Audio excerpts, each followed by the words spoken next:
আমি আপনাকে বিদআত বানায় দেখাচ্ছি। বিদআত বানানো যায়, সুন্নত বানানো যায় না। তিনি সাল্লাল্লাহু আলাইহি সাল্লাম প্রবৃত্তির শিকার হয় না, মন গড়া কথা বলে না। ইন হুয়া ইল্লা ওয়াহয়ু ইউহা, যখন ওহী আসে তখন তিনি বলে। একটি সুকে ডান হাতে নিয়ে আরেকটি সুকে বাম হাতে নিয়ে এইভাবে দুইবার বাড়ি দিয়ে এইভাবে নাকের ময়লা ফালালে 3 নেকি হয়। এবার এটা বিদআত হয়ে গেছে, আর নেকি হয় না। যেমন আল্লাহর নবী বলেছেন ডান হাতে খাও, এজন্য এটা সুন্নাহ। উনি যদি না বলতো তাহলে পৃথিবীর সব মানুষ যদি বলতো শুধু ডান হাতে খাও, নেকি হবে, তাহলে বিদআত হবে।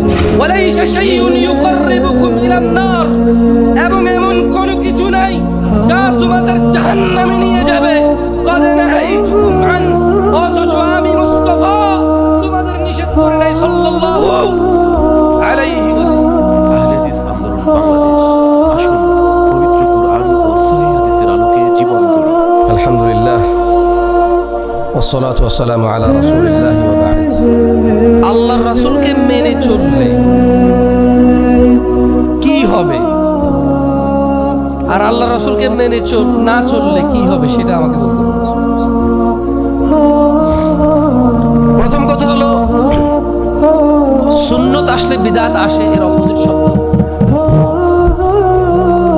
শিরিক, তাওহীদ আসলে শিরিক আসে, এটার অপোজিট শব্দ। কেমন? তো অনেকেই হয়তো বাংলাদেশে শিরিক এবং বিদআত এই দুটা শব্দ থেকে বিরক্ত, কম্পিত, আশঙ্কিত। কারণ বিদআত এত পরিমাণ বলা হয়েছে এবং বুঝে না বুঝে যতটুকু বলা দরকার, যে ভাষায় যে টোনে দরকার, ওই সব কিছুর বিশৃঙ্খলতা মিলে এখন অনেকে বিদআত বলাকেই একটা বিদআত বলে। বুঝেন নাই? মানে অনেকে দুষ্টামি করে বলে যে বিদআত বলা বিদআত, এরকম আমি শুনছি বলছে। আমি আপনাদের শুধু এতটুকু বলবো, একটা সন্তান যদি খারাপ হয়, পৃথিবীর সবচাইতে খারাপ সন্তান তার বাবার সন্তান সে। আর তার কাজিন ব্রাদার্স, মানে চাচাতো ভাই, জ্যাঠাতো ভাই, ফুফাতো, মামাতো, খালাতো যারা আছে, আড়াতো পাড়াতো, ওর চাইতে 100 কোটি গুণ ভালো।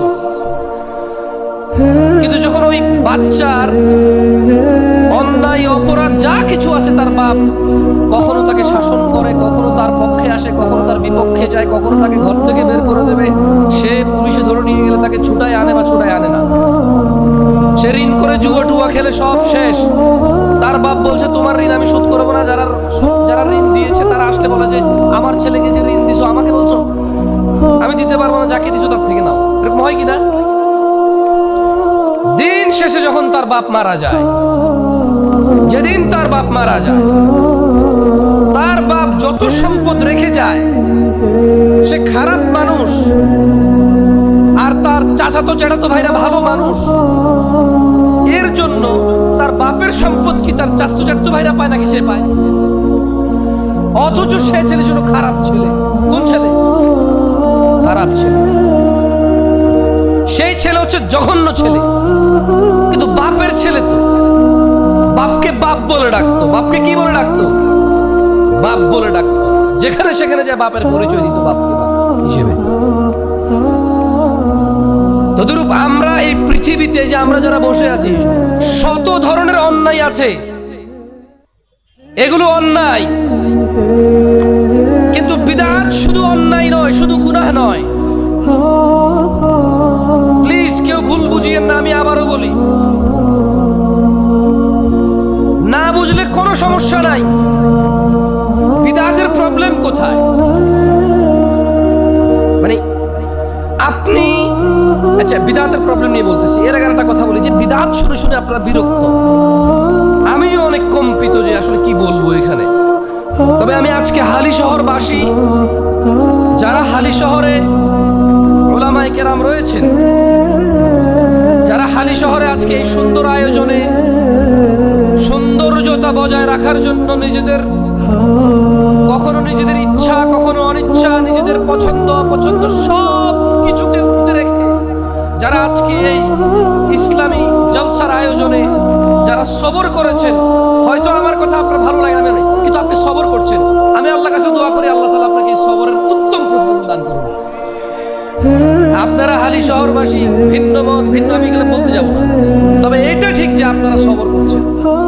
এখানে কোনো কথা আমার আপনার বুঝে আসে না, এখানে কোনো কথা আপনার বিরুদ্ধেই যাচ্ছে হয়তো, কিন্তু এই যে আমরা দূর দূরান্ত থেকে মেহমান এসেছি, আপনারা এইটার পরোয়া করে মেহমানদারিত্ব হিসেবে হলো আপনারা এই যে ধৈর্য ধরতেছেন, আল্লাহ তাআলা আপনাদের উপর সন্তুষ্ট হন এই দোয়া করি, এবং আল্লাহর কাছে দোয়া করি আপনাদের এবং আমাদের, আপনাকে এবং আমাকে আল্লাহ সহি হক দ্বীনুল হক আমাদেরকে তিনি নসিব আতা ফরমান করেন, এটাই দোয়া করি। দেখেন, মাইয়ুতির রাসূল, যে রাসূলের ইতাআত করে অনুসরণ করে, ফাকাদ আতা আল্লাহ, সে আল্লাহর ইবাদত করে। কেউ যদি বলে আব্দুল্লাহর ছেলে মুস্তাফা আলাইহিস সালাম ডান হাতে খেতে বলেছে, কেন খাবো আমি? কেউ যদি বলে ফাতিমার আব্বা আলাইহিস সালাম ডান পায়ে মসজিদে ঢুকেছে, আমি কেন ঢুকবো? বাম পায়ে টয়লেটে ঢুকেছে, আমি কেন ঢুকবো?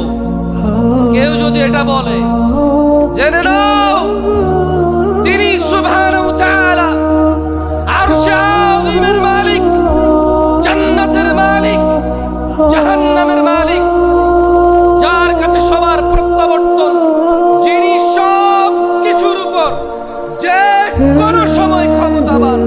তিনি বলছেন মান মাইয়ুতির রাসূল, যে আমার রাসূলের অনুসরণ করে, যে আমার রাসূলের শুনে, যে আমার রাসূলের মানে সাল্লাল্লাহু আলাইহি ওয়াসাল্লাম, ফাকাদ আতা আল্লাহ, ওই শুধু আল্লাহর ইবাদত করছে।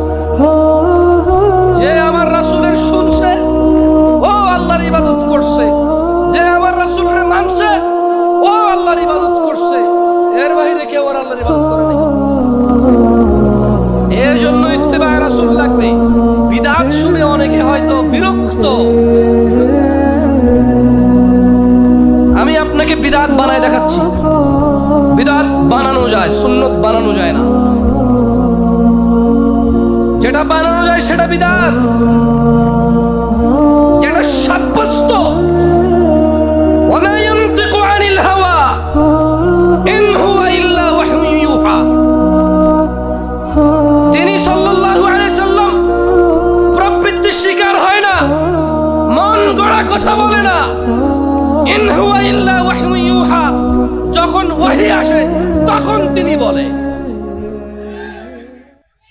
এজন্য সুন্নত বানানো যায় না।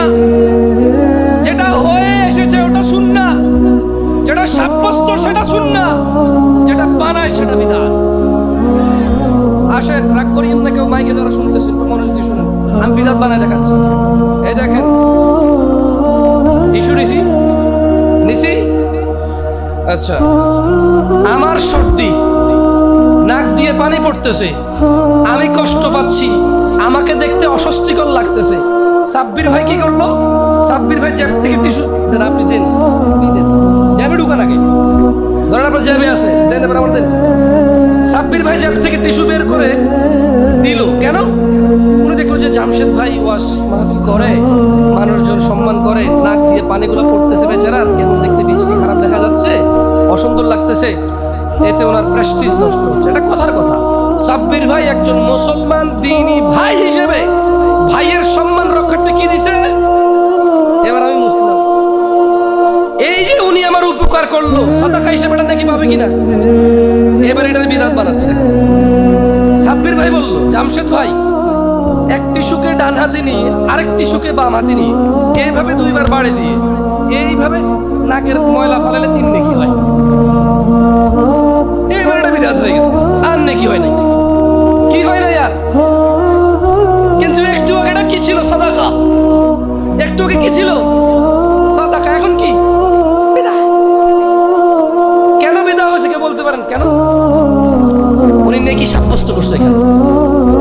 নেকি সাব্যস্ত কিন্তু এখানে বিদআত না। উনি যদি আমাকে টিস্যু দিয়ে উপকার করেন ওর নেকি হবে না? এখানে তাহলে পদ্ধতিটা হচ্ছে বিদআত। উনি একটা পদ্ধতি আবিষ্কার করেছে। আচ্ছা ওকে সাব্বির ভাই বললো এইভাবে 1 মিনিট যাবে হাত রাখিয়া, হাসতেছেন কেন? এইভাবে 1 মিনিট যাবে হাত রাখিয়া, তারপর উহা বাম হাতে নিয়ে ডান হাতে এইভাবে ধরিয়া 1 মিনিট অপেক্ষা করিয়া যদি নাক মোছন করা হয় 10 নেকি হবে। এখন এটা বিদআত। কেন কেন বিদআত হয়েছে? পদ্ধতি বলছে, সিস্টেম বলছে। আল্লাহর নবী এটা বলে নাই, এই জন্য এটা বিদআত হয়ে গেছে। যেমন আল্লাহর নবী বলেছে ডান হাতে খাও, এই জন্য এটা সুন্নাহ। উনি যদি না বলতো তাহলে পৃথিবীর সব মানুষ যদি বলতো শুধু ডান হাতে খাও নেকি হবে, তাহলে বিদআত হতো না। বিদআতের লজিক সিম্পল। আজান মাইকে দিলে বিদআত কেন হয় না? কারণ আজান নেকির কাজ না গুনাহের কাজ। এলান যত দূরে যায় তত ভালো না মন্দ। এই মাইকের কাজ হচ্ছে এটাকে দূরে পৌঁছা। এই মাইক এখানে আলাদা কোনো ধর্ম না। এই মাইক এখানে আলাদা কোনো কি না, ধর্ম না। খালি শহরের মানুষকে শুধু আমি এতটুকু বলবো, যারা আমার ভাইরা আছেন এখনো মাহফিলে উপস্থিত হয়েছেন বা হন নাই, এ মাহফিল হোক চেয়েছেন বা চান নাই, ভাই ও ভাই, ইত্তাকু রাব্বাকুম, তোমাদের রবের তাকওয়া অবলম্বন করো। আমি বলছি না আমার সব কথা ভালো, অনেক সময় আমি দোষী। কোরআন বলি, সুন্নাহ বলি, আচার ব্যবহার খারাপ করি, বলার পদ্ধতি খারাপ আমার। তোমার দোষ নাই ভাই, আমি মানি। কিছু কিছু জায়গায় দোষী আমিও, কারণ আমার বলার পদ্ধতি সুন্নতকে অনুসরণ করে নাই। আমি সুন্নত বলেছি হাদিস থেকে, আমি সুন্নত বলেছি কোরআন থেকে, কিন্তু যে ভাষা ব্যবহার হওয়া উচিত ছিল আমার সুন্নতি পদ্ধতি হওয়া উচিত ছিল, আচার ব্যবহার খারাপ করে ফেলেছি। আমারও দোষ কিছু কিছু জায়গায়, আমি স্বীকার করি এটা। সুন্নতকে আঁকড়ে ধরা অত্যন্ত জরুরি। কেন? তিনি সুবহানাহু ওয়া তাআলা বলছেন ওয়ামা আতাকুমুর রাসূল, যা রাসূল দিয়েছে নিয়ে নাও, ফাখুযুহু, তা নিয়ে নাও, ওয়ামা নাহাকুম আনহু ফান্তাহু, যা থেকে তিনি নিষেধ করেছে তা তোমরা বর্জন করো। দেখেন দিনী ভাইরা, আমি আজকে আমার এই বক্তব্যের শেষ হাদিস বলে বক্তব্য সমাপ্তি করব। একটু মনোযোগ দিয়ে শোনেন। বোনরা যারা আছেন, ভাইরা যারা আছেন, আমি এত ওই গোষ্ঠী ঘরানা বুঝি না। আমি বড় হয়েছি সৌদি আরবে, ওখানে গোষ্ঠী ঘরানা আছে না নাই তাও জানি না। ছোটবেলায় বড় হয়েছি ওখানে, বুঝের বয়সে চলে আসছি বাংলাদেশে। না এখানে শৈশব পাইছি, না ওখানে ম্যাচুরিটি পাইছি। আমি আছি এক আমার ঝামেলায়। এখানে আমার কথা বলার ধরন দোষ, বসার ধরন দোষ, বলার ধরন দোষ, হাত নড়ার ধরন দোষ, মাশাআল্লাহ সুবহানাল্লাহ বলা দোষ, সবই দোষ আমার। কারণ আমি এখানে ম্যাচুর সময় এসে শৈশব না পাওয়ার কারণে আমি এখানে আর বড় হইতে পারতেছি না। আর আমি ওখানে শৈশব পেয়েছি, বড় হবো আমি চলে আসছি 20 বছর বয়সে। তো আমি এক ভেজালের মধ্যে আছি, এক দুর্বলতার মধ্যে, আমার এক অপরিপূর্ণতা আমাকে ঘিরে রেখেছে। এটা আমাকে আর বাড়তে দিচ্ছে না। আপনাদেরকে আমার শেষ আদেশটা বলে চলে যাব। সেটা হচ্ছে, আপনার কাছে কেন মনে হয় যে এই ভালো কাজটা, এই সুন্দর কাজটা, এত সুন্দর কাজ, এত ভালো কাজ আল্লাহর নবী দিয়ে যায়নি, আপনাকে করতে হবে? এটা আপনার কাছে কেন মনে হয়? আমি জানি না এর কোনো জবাব আছে কিনা।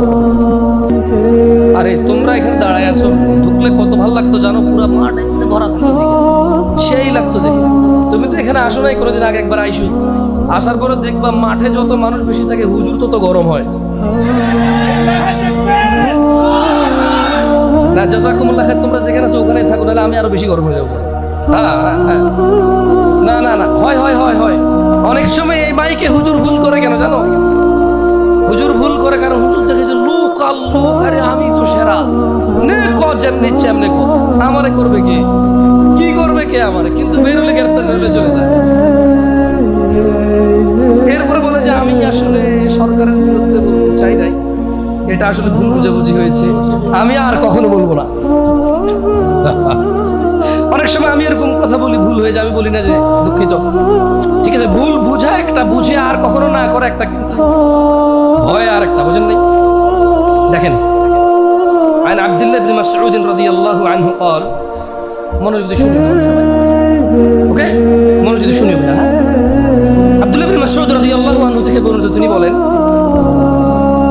আল্লাহ নবী সাল্লাল্লাহু আলাইহি ওয়াসাল্লাম বলেছেন, ইন্নাহু লাইসা শাইউন ইউকাররিবুকুম ইলাল জান্নাহ ইল্লা ক্বাদ আমারতুকুম বিহি। আমরা কথা বলছি ইত্তিবা সুন্নাহ, কি নিয়ে? জোরে বলো, কি নিয়ে? আল্লাহর নবীর অনুসরণ নিয়ে। কি নিয়ে? আল্লাহর নবীর অনুসরণ নিয়ে। তুমি দেখো আল্লাহর নবী কি বলতেছে, বলছে যে নিশ্চয়ই এমন সকল কিছু যা তোমাদের জান্নাতের নিকটবর্তী করে, এমন সকল কিছু আমি তোমাদের নির্দেশ দিয়েছি, একটাও বাদ দেই। মানে কি বললে নেকি হয়, কি বললে জান্নাত পায়, কি করলে জান্নাত পায়, কি করলে ইবাদত হয়, কি করলে ভদ্র হয়, কি করলে সভ্য হয়। ইন্নাহু লাইসা শাইউন, এমন কোন কিছু নাই, ইউকাররিবুকুম ইলাল জান্নাহ, যা তোমাদের জান্নাতের কাছে নিয়ে যায়, ইল্লা ক্বাদ আমারতুকুম বিহি, অথচ আমি মুস্তাফা সাল্লাল্লাহু আলাইহি ওয়াসাল্লাম তোমাদের নির্দেশ দেই নাই এমন একটা বিষয় নাই। ওয়া ইন্নাহু ওয়ালাইসা শাইউন ইউকাররিবুকুম ইলান নার, এবং এমন কোন কিছু নাই যা তোমাদের জাহান্নামে নিয়ে যাবে, ক্বাদ নাহাইতুকুম আন, অথচ আমি মুস্তাফা তোমাদের নিষেধ করে নাই সাল্লাল্লাহু আলাইহি ওয়াসাল্লাম। ইত্তিবা রাসূলের বাইরে কোনো অপশন পৃথিবীর কারোর জন্য নাই। আপনি যা খুশি বলতে পারেন, করতে পারেন, আপনার যা খুশি, আপনি যত খুশি লোক আপনার, আপনি যতজনই হন আর যত বেশি হন, আল্লাহর রাসূল সাল্লাল্লাহু আলাইহি ওয়াসাল্লাম এমন কিছু বাদ দেয়নি যেটা জান্নাতের কাছে নিয়ে যায়, আদেশ করেনি, আর এমন কিছু বাদ দেয়নি যা জাহান্নামে নিয়ে যায়, নিষেধ করেনি। আমি আল্লাহর কাছে দোয়া করি, আল্লাহ তাআলা আমাকে এবং আপনাদের সবাইকে ক্ষমা করুন।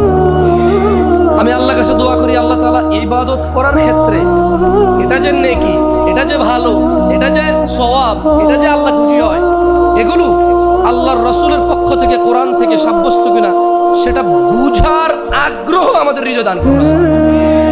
আকুলু কওলি হাযা ওয়াস্তাগফিরুল্লাহ লি ওয়া লিসাইরিল মুমিনিনা ফাস্তাগফিরুহু ইন্নাহু গাফুরুর রাহিম। সবাই আল্লাহর কাছে নিজের জন্য ক্ষমা চান।